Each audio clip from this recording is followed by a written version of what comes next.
Welcome guys to another one of our Photoshop tutorials. Today I'm going to introduce you to an amazing Photoshop script known as the Photo Tableau script. Now before I introduce you to that script, let me give you a little bit of background on what inspired me to create this script. See, during the early 1900s there lived an amazing artist by the name of Piet Mondrian, and he used to create this amazing art like this one. Okay, you would have seen his art forms, this one and this thing.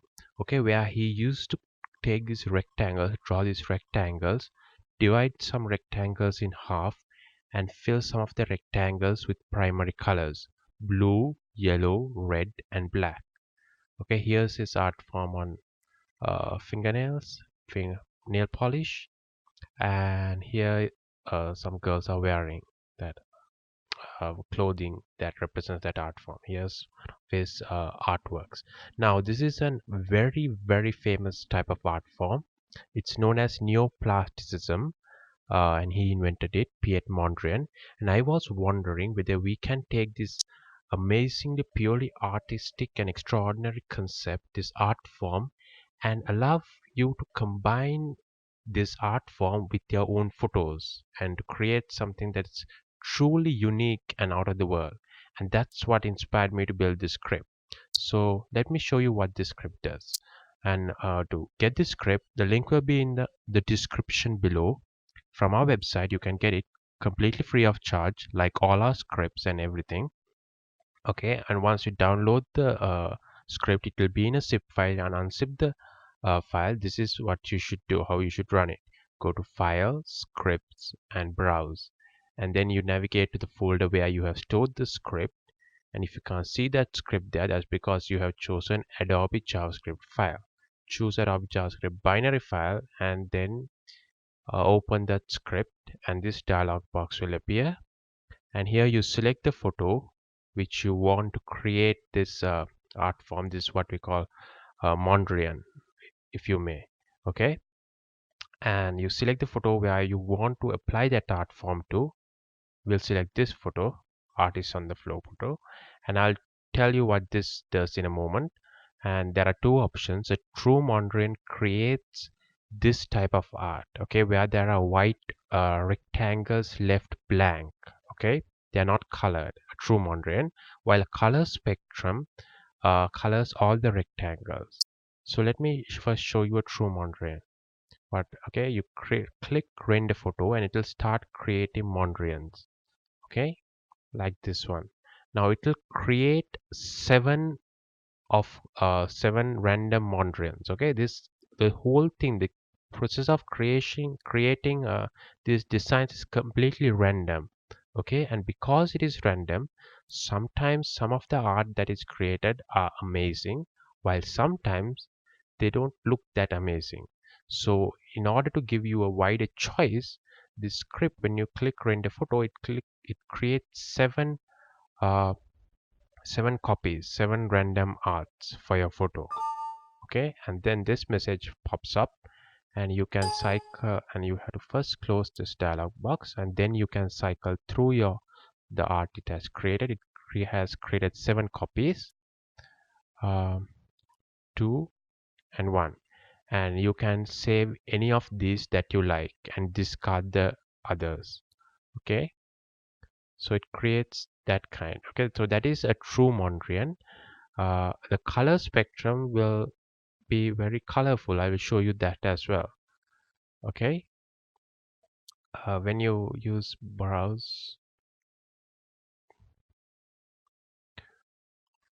oh, okay, color spectrum, this creates, in this case, in this option, all the rectangles get colored, and it creates a wonderful swirl of colors around the photo, like this thing.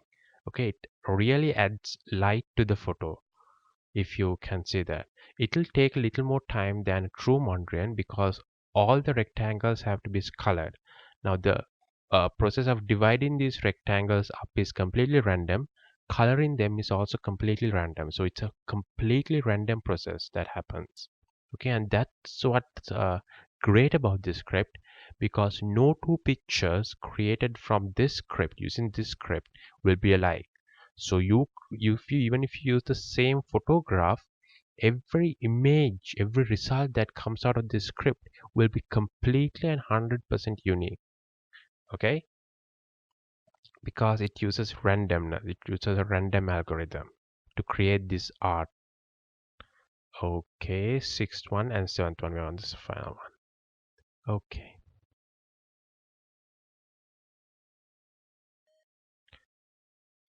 Okay. Okay, it has been completed. It took a little bit of time, and if you navigate through the images it has created, you can see it's wonderfully colored, and it has really added a what you call artistic, colorful uh, effect to the photo.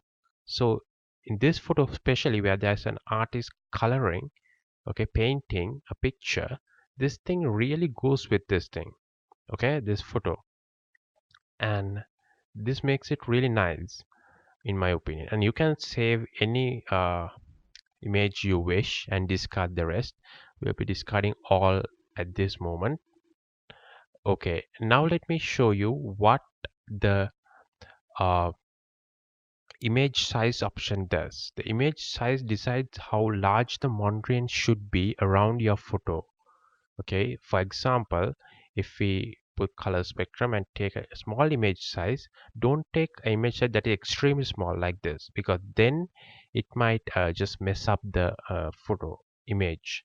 Okay, the Mondrian might come on the image rather than around it. So take up, if you want like a border, the Mondrian to be just a border around your photo, take image size like this much, and then when you click that, the Mondrian becomes a nice border to your photo. Okay, especially when you use the color spectrum option. Take a image scale of small and then use the color spectrum option. The Mondrian becomes a nice border to your photo. Okay, and vice versa, if you use an image scale that is very high, your photo becomes very small. The Mondrian makes up most of the image and your photo becomes very small. Okay, I think that's happening at the moment. Yeah, since we used image scale high, the script took it as that we have taken a high image scale and it created the photo small and the Mondrian large. That's what happens when you use a high image size. Okay, this is a small, okay, image scale, very small image scale. You see the Mondrian is just at the borders of the photo, and this is a image scale put to maximum, where the Mondrian takes up most of the photo and your photo is small at the center. You can use either one of them to create any artistic effect you want. So that's it. Okay, so that's it for today. Please subscribe to us on YouTube and like us on Facebook. That way you can be the first to know about our newest Photoshop and After Effects tutorials, tips, scripts, and everything else. Okay, so don't be left out. Subscribe right now on YouTube and like us on Facebook. Thank you guys.